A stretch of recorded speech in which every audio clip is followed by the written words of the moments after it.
we go. We are live. Now let me get on the Facebook Live. Ooh, I look really tired. Sorry, everybody. Ooh, with my eyebrows. Nobody pay attention to that. Let me get it on with... Okay, I'm not going to ask like 15 times like before if you can hear me because that was really annoying. Alright, so I'm going to go live too on the Facebook. Hi there. I should have worn sunglasses because I'm having a hard time seeing everything. I just took mine off since we have the sun behind us. Yeah. Pizza? Yukon pizza. Why do you Hi there. Oh, hi Sean. I'm sitting next to Monica.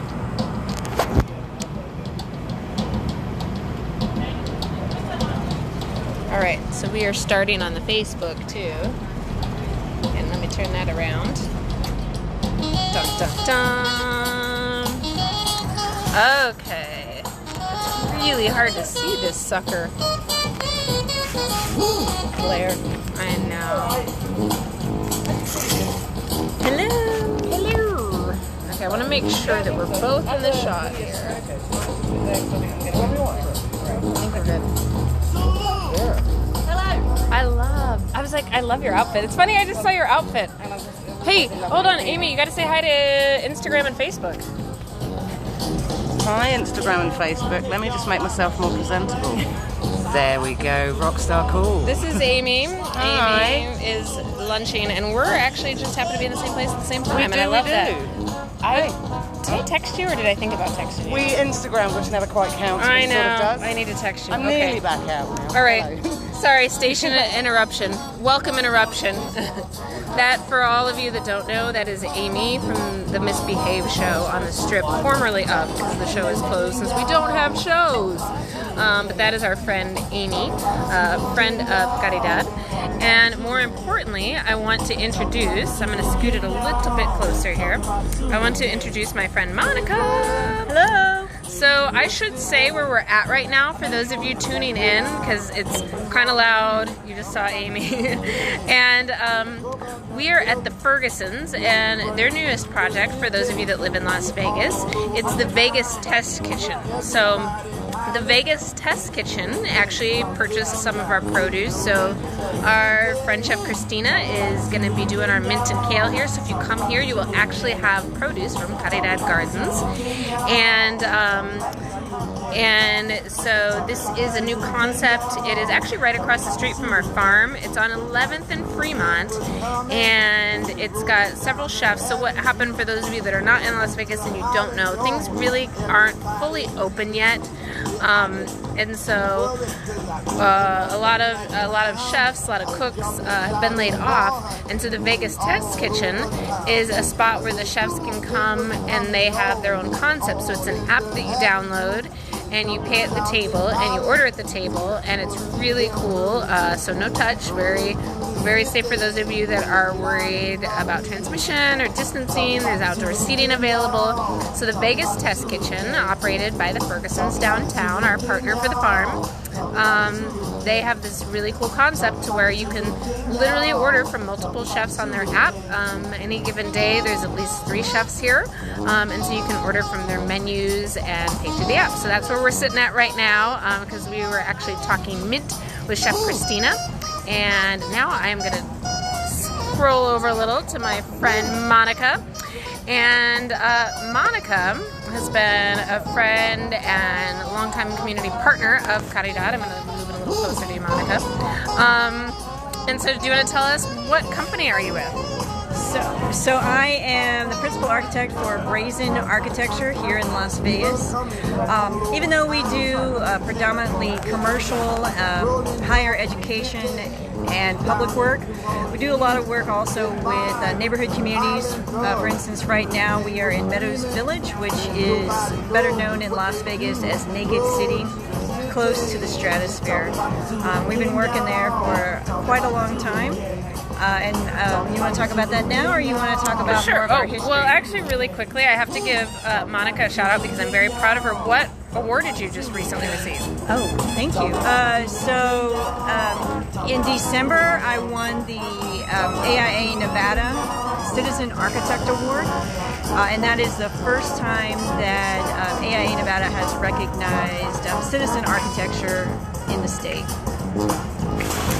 And so you have Brazen Architecture, and we actually met. She used to host community conversations called Brazen Conversations, and so we met right before that, and she had invited me as a guest, and we had a brazen conversation about homelessness and chronically homeless, which was really awesome. It was really awesome. So now back to what you're working on with the Meadows. Tell people that aren't in Las Vegas where the Meadows is, for those of the people that don't know. So Meadows Village it's more of a historic name, I guess, because we also have an area called Meadows or Meadows Mall. This is not that.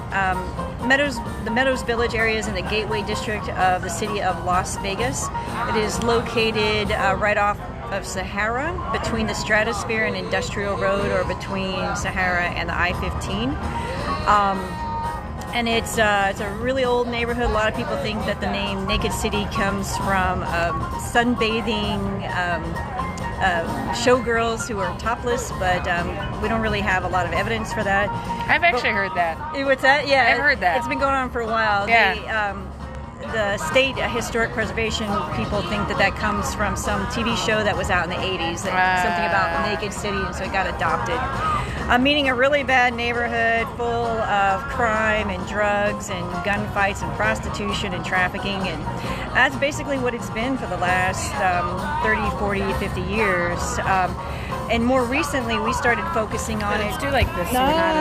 There we go. I'm doing like that so we can see More better. recently, we started focusing on it maybe like since 2016 or so, looking at it to say there are ways to improve low-income neighborhoods that are made by talking to people who live in that neighborhood versus us putting our preconditioned ideas about urban design or public architecture or housing or whatever, putting those preconceived ideas on them.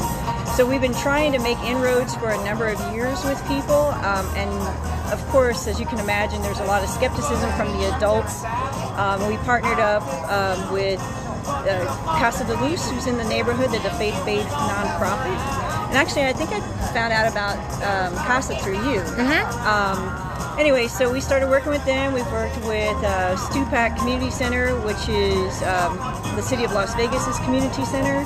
Hold on, I'm interrupting. So for those of you that are not in Las Vegas, Stupak Community Center, it's run by the city of Las Vegas, but they have, because of the neighborhood, they have a lot of programming for specifically that neighborhood. So at Christmas, for example, they'll do a Christmas giveaway for the families. They do, I can't even think right now, I just totally had a They used to do the baby shower in that's March, it. February Yes, and that's March. it. But I don't remember if they did it last year or not. I don't think they did. We have done it a couple of years in a row, and last year we didn't do it, but I think that's because they didn't do it either. But Metro also has some programs there that they kind of do it with Stupak, or they do it with Casa de Luz, and it might be a Thanksgiving thing. We did that with them a couple of years ago, where we were just like a couple of extra hands. But anyway, so we've been trying to do these things, right? So we've taken surveys at the baby showers, trying to find out what people need and want in the neighborhood, and that's had limited success. We've also done some surveys at the food pantry to find out why people go to the food pantry, or what their needs are and where they're coming from. And then last year, with the whole COVID thing, we started doing neighborhood design workshops with the kids. And that really just came out of Casa, having conversations with Casa, and then starting the summer program, just timing-wise. And we said, oh yeah, we could help out, we'll do something. And so we came up with this neighborhood kids design workshop. And it went really well. It was an 8-week program. We brought in city planners who were awesome and helped us out quite a bit. And we were really looking for information initially, but what we ended up doing was getting some information from the kids, but also realizing we could also teach them to become neighborhood activists for themselves. teaching them about streets and city planning and safe neighborhoods. So that's kind of like what we've been working on for the last year or so. We also had Councilwoman Olivia Diaz and her staff came through for our final presentations last year. So I think that was it was a really successful workshop for us and the kids. I was a little skeptical about what the kids might have learned from that, but apparently they really enjoyed it. So we try to do it again in the fall, but trying to go back to school was tough. How old was the age of the kids? Oh, so in the summer, the kids ranged in age from 7 to about 14. Okay. We did have one 4-year-old in there. Oh, wow. I know, but that was quite a handful. And so what has happened since then, we kind of changed the program. Not really changed it a lot, but it evolved, I guess. And now what we're focusing on for this semester, I guess, or this series of workshops, are streets and alleyways and how to make those safer. And that idea kind of came about from a conversation we had with city planning and with Casa de Luz, talking about one of the major alleyways in the neighborhood where all kinds of people go up and down it. And is that alley behind Casa? It's actually not. It's the alley that's off of Fairfield. There's a 7-Eleven right there. Oh yeah, that's a hot spot. It is a hot spot. That is, for those of you that are familiar with Las Vegas, that is right behind the Stratosphere. Literally behind the Stratosphere, there's a 7-Eleven back there, so that's where she's talking about. There is. And so that particular alleyway, though, is it has some prostitution, homeless folks. People use it as a pedestrian way. And of course, that's where you get the trash picked up. And so Las Vegas Metro is there going up and down that alleyway quite a bit. But we had a conversation about connecting the south part of the neighborhood to the north part of the neighborhood using that alleyway maybe 2 years ago. And so that's how we kind of turned our workshop this year into how do we talk about safer streets and safer alleyways. And so that's what we've been focusing on now. We've had a couple of street tours where the kids took us down the streets where they live. And we talked about, what do you like about your street? What do you not like about your street? And they always start off really shy, so it's kind of funny. It's adorable in a funny way. And then they eventually start coming around and telling us what they actually don't like about their streets. And then this week that turned into, so we had these conversations, and so what do you guys, based on those conversations, we're going to build collages, and we're going to do it on your street, your specific street. So what did you learn from the last couple of weeks? And then also think about what you learned last summer. And so they made some collages this week, and we'll do it again next week. It'll evolve to something a little bit different. One kid came up with this crazy idea, which is, he lives on Philadelphia, for instance, and he wanted to put a park in the middle of the street, the whole street is taken up by a park. And we're like, that's crazy, but when you think about it, who didn't want to live around a park? That's kind of cool. So, he had some water features and stuff, so we'll see how that evolves as the workshop goes, because this has only been week 3 of the workshop, and we're doing about 13 weeks. What we're hoping to get to at some point is to engage our local businesses with us. In a couple of weeks, we're going to have city planners, landscape architects, traffic, and public works come in and talk about what their part is in creating the street in the neighborhood, and then how they maintain the street in the neighborhood. Because kids have no idea, what these kinds of people do or that they even exist. And so from there, we will go towards maybe we're going to build models, little small models that say, this is what I would add in my streets. And I don't know, maybe it's a piece of furniture, maybe it's a big iconic identifier, because one of the kids a couple of them already started putting that in their collages about, hey, this is how I say this is where my street is. And we're like, wow, that's crazy and awesome. And so we want to build little models like that. And then city planners, we have already had this conversation. They haven't said no, But they also haven't said yes. Would like to do an installation in the alleyway that has their models blown up into life size. And that's one of the reasons we want to get our neighbors, the local businesses, involved with us. So those might be like businesses that are on Industrial or Sahara or Las Vegas Boulevard. All those guys have something, all those people have something to contribute because we all are part of that neighborhood, whether we want to think about it or not. And don't think that we're not part of that neighborhood. If you're not from here, our office is actually across the street from the neighborhood, so we are really embedded in the whole thing.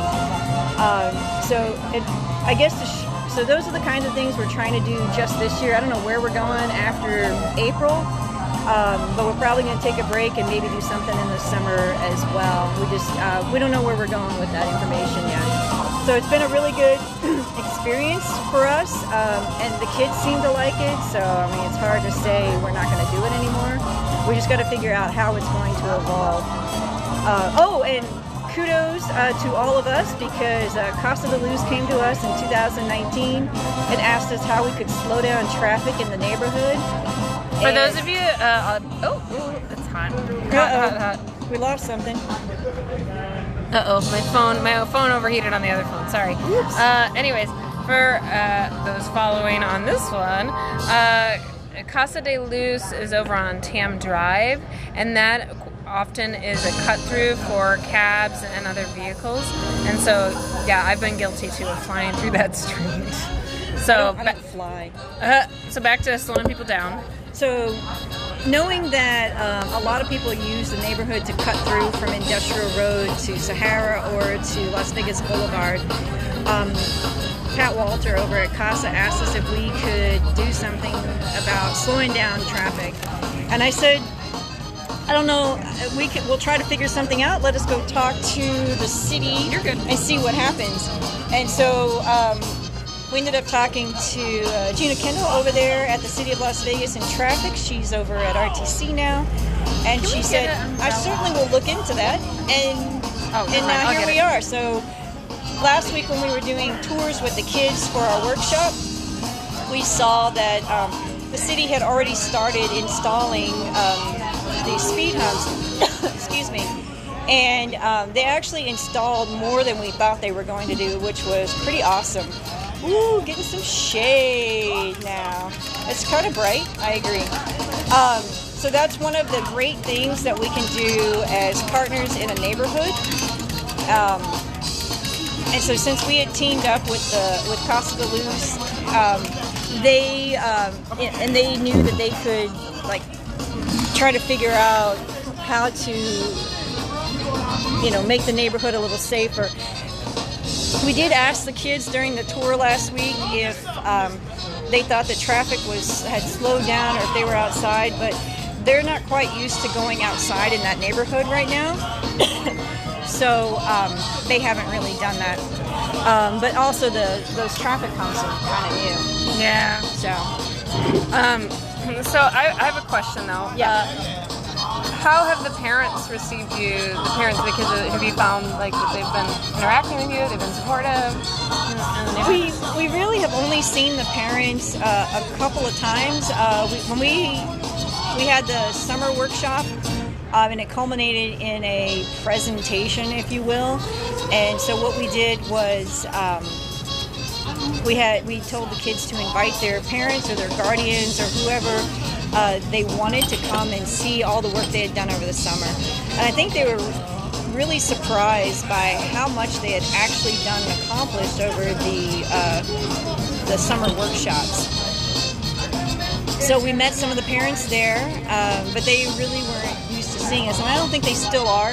Yeah. We did meet one of the moms from two brothers that come to the workshop, and so she was cool.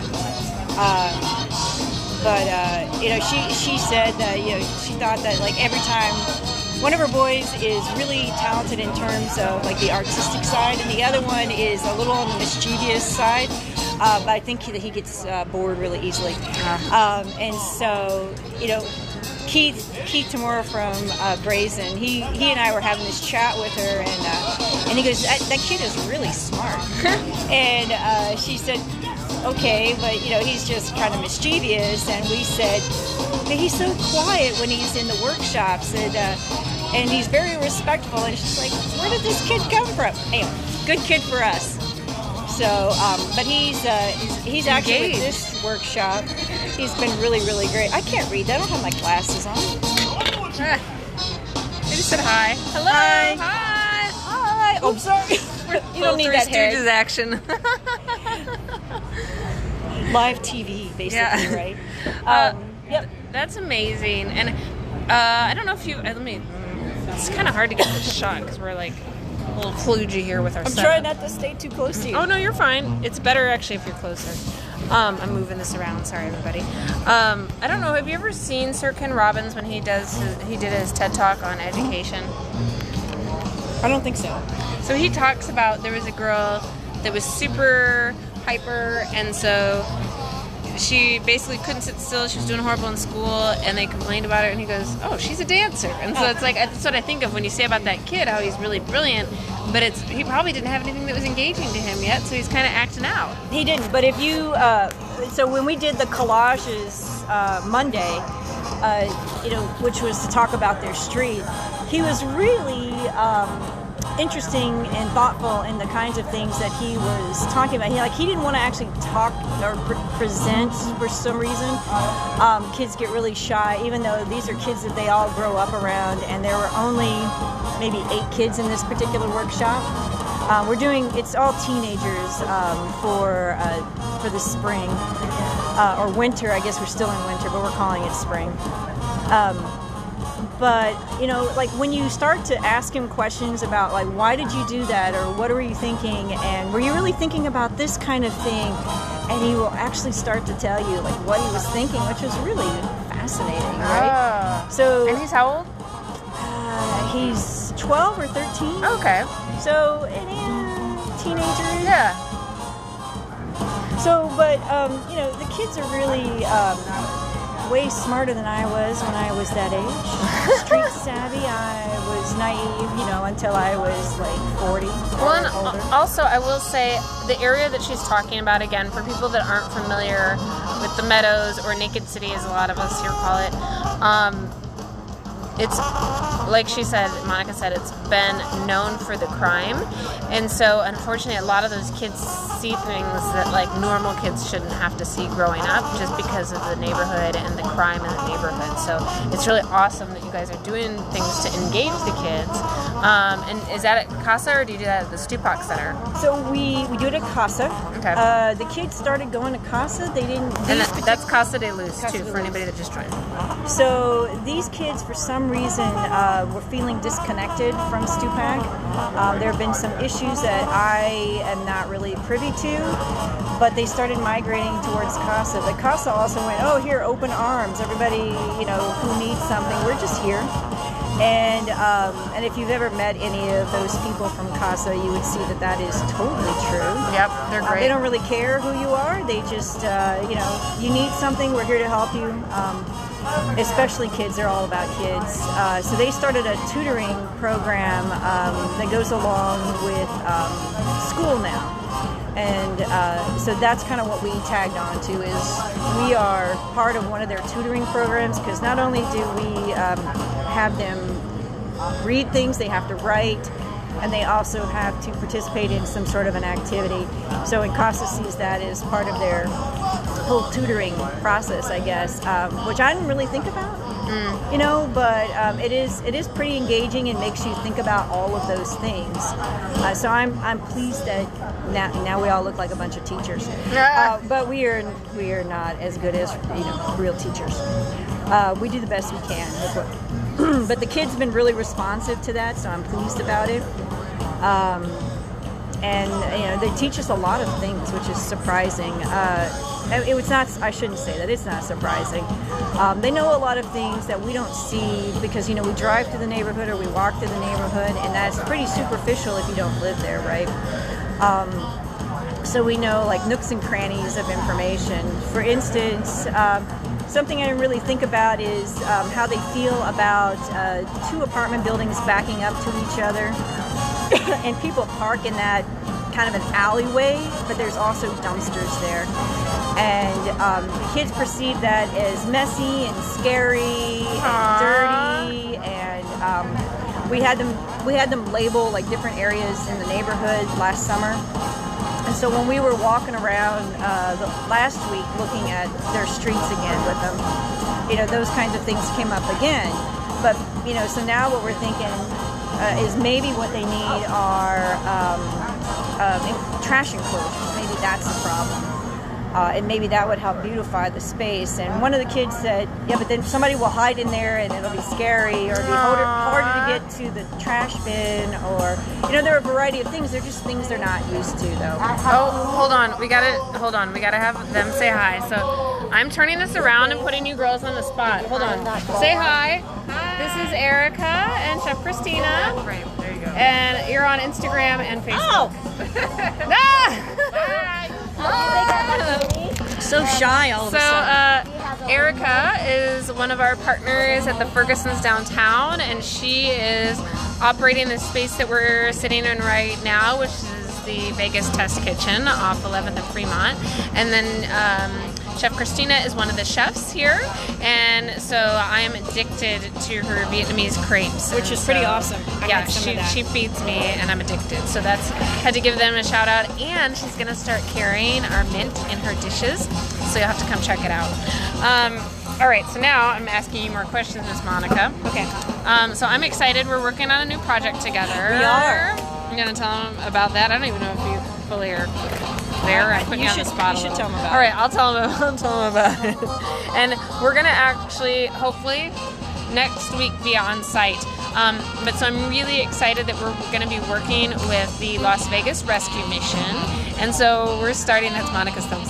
And we're going to be starting a new farm there. And it'll be just like our farming program before, but with some newer, cooler things for that site specifically. So we're going to have Grow Pod Solutions is our new farm partner for the new pod, and we're putting in a pod on site at the rescue mission. And so their clients will work in our farm, just like how we have before, how we've had US Vets clients working. So we'll have rescue missions clients working, but we partnered with Green Our Planet. And Green Our Planet is in the local Clark County schools here. They do community gardens in all the schools. And so we're partnering with them, and they're going to do educational classes. The kids will have their own garden at the rescue mission. And then they'll also be operating the compost pile. So we have these compost bins that the kids will be responsible with their parents to go get the food from the cafeteria daily, and they'll put it in the compost, and that's what they'll use in their gardens to grow the food. And so I'm really excited about that new partnership. So Monica is helping us. How are you helping us? So we are we're helping plan where it's going to be located. At the rescue mission, we're doing some coordination with the city, at the planning department and the building department, trying to make sure that it goes in, it gets installed the way it should be, and it's safe for everyone. So that's really what our part is. It's a lot simpler than what you're doing. Except, I guess our stuff looks really complicated. I'm like, I don't even know. Like, I got the email, I panicked, I immediately hit up Monica. So Monica also is on several committees and groups. So are you still on the COC? No, I'm not on the COC. So she was on the Continuum of Care board for ending homelessness. So she served on the board for 3 years. Our community. Yep. And so she knows the ins and outs, too, of homeless services. So that is why she is unique and why I wanted her on this project, and because she's a friend. But so I appreciate that, and she gets it.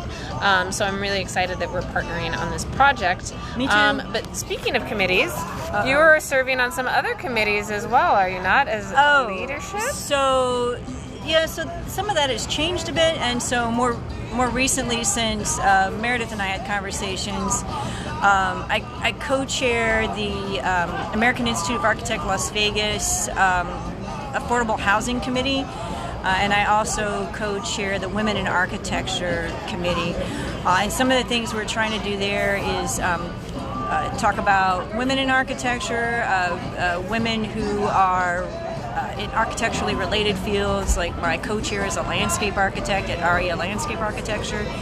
And when we talk about affordable housing, that all got kicked off back in 2019 when Dwayne Eschenbaugh over at Novus was AIA Las Vegas president. And the whole series of meetings and lectures for that year were around homelessness and affordable housing. And we had a charrette that year. What is a charrette for people that are tuning in and don't know? So a charrette is a fancy French word for brainstorming. And so we had this brainstorming charrette session back in August of 2019. And then we did a presentation on our discoveries or findings in October 2019. My team was covering workforce housing, and so we cited our design in Naked City or Meadows Village, since that is kind of my focus for Brazen. And then from there we created the Affordable Housing Committee. So we've been trying to put together some things, and we're evolving that committee right now. And pretty much anyone can participate in the virtual meetings for that.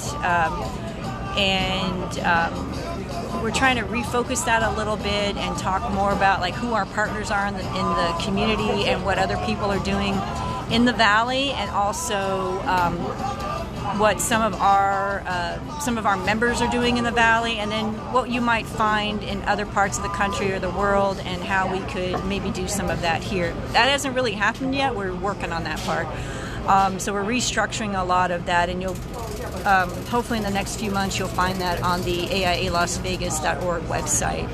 But the other thing we're going to talk about that we have discovered since our charrette series was that it's very complicated when it comes to designing and building affordable housing. So if you're going to do affordable housing, pretty much anywhere in the United States, you need a specialist. It's not, Really? Yes. So an architect is one part of that, but the developer can't be just any developer. They have to be pretty specialized in affordable housing, because there are a lot of funds that funding mechanisms that you need to pull together. You need to know when the deadlines expire for those and how much you may or may not be eligible for.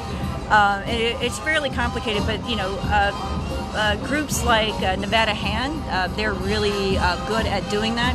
But if I am not mistaken, I believe that they serve families who are at the 60% median income. I think that's their general focus.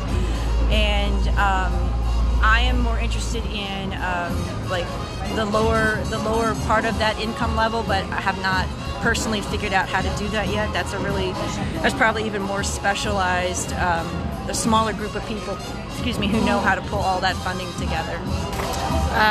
And I can't remember, and I'm old and I repeat, so I might have already asked. But you recently won an award. Didn't we say that already? Did we? See, I told you I'm old and forgetful, but it's for the people that just tuned in because it's so special. Wink, wink. I didn't forget that I already talked about that.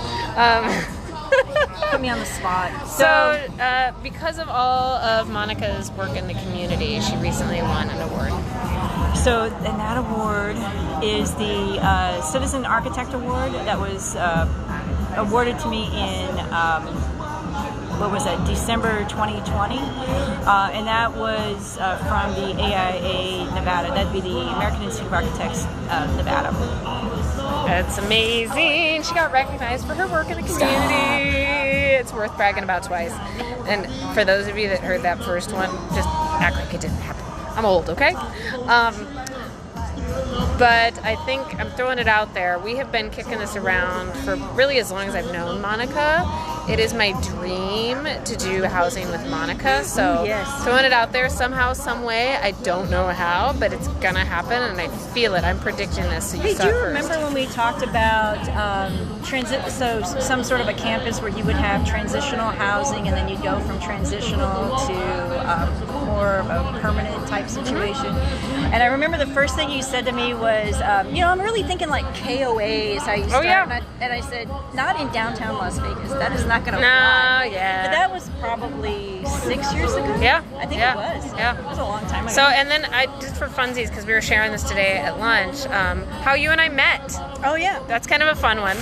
I wish I could remember what the magazine was, but it's a local magazine that covers local business, local people. And I had read an article. Oh, KNPR maybe puts it out. Oh, Okay. I don't remember. Anyway, I couldn't remember from like 20 minutes ago. You think I'm going to remember what magazine? Maybe. It can happen. But I had read this article about her maybe in like April, May, June, probably 2015. And then I called her up and I said, so I'm starting, I'm really interested in social issues in and around Las Vegas and how we might start to deal with those things. And I don't know anything about homelessness. Can I follow you around? And she's like, oh yeah, you can follow me around. So I followed her around. It was either July 3rd or July 4th that year. And gosh, what were you covering? 6 blocks or something? Or you were covering quite a bit of land here in downtown Yeah, it was Las downtown. Vegas. Yeah, for the city. And I was really surprised by what I learned. And then from there, we kicked off Brazen Conversations a few months later, and she and Emily, what's Emily's last name? Paulson. It wasn't Paulson. Was it? Yeah. Was it Emily Or Paulson? no, it's Stacy. Stacy Pollard. Oh, Stacy Pollard. Pre-Emily. Pre-Emily. Shout out to Stacy in Oregon. Stacy in Oregon. Sorry about that. Anyway, so they were our very first speakers for Brazen Conversations, and the reason I thought it was so important for them to come on and talk about homelessness first was because, we have grown up in cities being so disrespectful of the homeless population, because we think of them as a bunch of drunks and crazy people and less than people. And so the really nice thing about this particular presentation was that I don't think that some of the people sitting in the audience realize that currently or formerly homeless people were sitting in the audience. And then you come to realize that we're talking about other human beings, right? So just because you're homeless doesn't mean you're less than human. You're just having some really bad stuff happening to you right now. And you need help getting out of that. But you also have to be willing to accept that help, right? Mm-hmm. So, and that's kind of where that Brazen Conversations thing happened. But the other, from there, learning all that stuff, that's kind of the premise for the neighborhood work as well, because when you look at low-income neighborhoods, there are a lot of people who are just on the verge of becoming homeless, and right now we're having such a hard time with everything that there are a lot of families that really could have started living on the street because they had no other choice. Or, I don't even know how they're still in their apartments, some of them, but somehow they still are, good for them. But they're not necessarily great places to live. So I really hope that we can make some inroads and some changes with people. Back to how we met. You're going I would always invite people to go out with me. Bye, good to see you. I would always invite people out with me, and very few took me up. So especially, yeah, it's very true. Because I always thought that's the best way to show people is to just do a ride along, see what we're doing. But so then when I invited Monica, and she ended up staying for I want to say 4 hours or something crazy. I didn't have anything. It probably was the July 4th because I didn't have anything else to do. I like that. Here, I thought it was because I was special. Not special. Yes, very special. But no, I was just impressed that she asked good, engaging questions, because sometimes people want to help or they want to make themselves feel better, but she was really engaged and asking critical questions towards understanding, and so it was just I was very impressed by you on our first ride. But I really had no idea who we were dealing with. Yeah. Right? So, and I'm glad that we did that because it was really eye-opening, and I didn't learn this when we were on the tour, or on the, it's not a tour, but when we were walking around talking to some of her clients, but during the Brazen Conversations that she did, it's not that you can't engage with people who are homeless. You got to remind them. I think it's important to also remind them that they are people. And if you just look them in the eye and smile, kind of hard to smile these days with a mask on. But if you can at least look them in the eye and give them a nod or something, we all remember that we are both. Both of you are human. I think that's really an important thing to keep in mind, because we need to also remember that we're talking to or looking at another human being, and they're not so scary. They're just people. Yeah, absolutely. I'm surprised how many people don't even look at the homeless. Yeah. But yeah, absolutely. To just say hi and hello. Some people are like, that just means the world to me. So also an important takeaway. And it's so easy. Oh, It's yeah. not much of an effort on our part. Oh yeah. But I agree. it's also pretty good for you later on too, if you think about it. Yeah. And they're not scary. And they're not scary. So we are about ready to wrap up, but I'm going to, what is your handle on social media? Social media is at Brazen Architect. And so I will tag Monica down below. But any final thoughts or things that you want to say before we sign off, Monica? Final thoughts. Man. So if you're, I'm gonna talk about architects. Yeah, do it. So architects are really instrumental in helping you plan not just your building but your site, logistics, a lot of different things that we do. We're talking to someone right now about how we might be able to help them look at their building a lot differently, but they also have a lot of site planning, and they have some great ideas about things they want to do or the business, how it's going to change. And we're really helpful in terms of helping you figure out how your business can evolve. I think that's one of our good qualities. And so you should always engage with an architect. But in terms of looking at your neighborhood, your community, I think that's a really important thing for all of us to do right now, and engage with each other, because we're all really important, aren't we? And we haven't really been that close together for the last year or so. But yeah, here we are. Yeah. So it was good to see you. It was good glad to we got see to you. spend some time, I know, even though our this is meeting fun. got canceled. I know. Well, that's next week, and so stay tuned, because I think we're going to be doing that tour.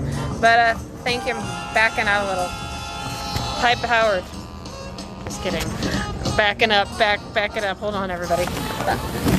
Hey, there we are together.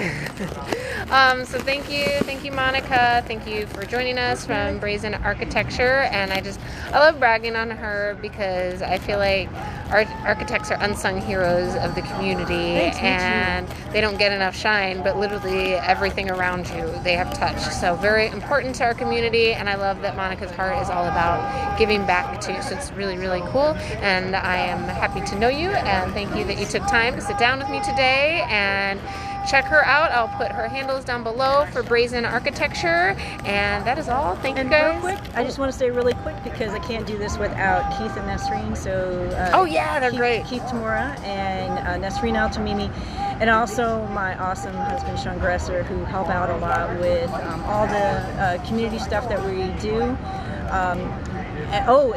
And Tori Liggins has been helping us out a lot lately, so I appreciate you as well. So thanks for all your help, like getting things together and planning out the workshops. That is so super helpful. So thank you, and bye everybody. Have a good weekend. Happy Valentine's. Oops.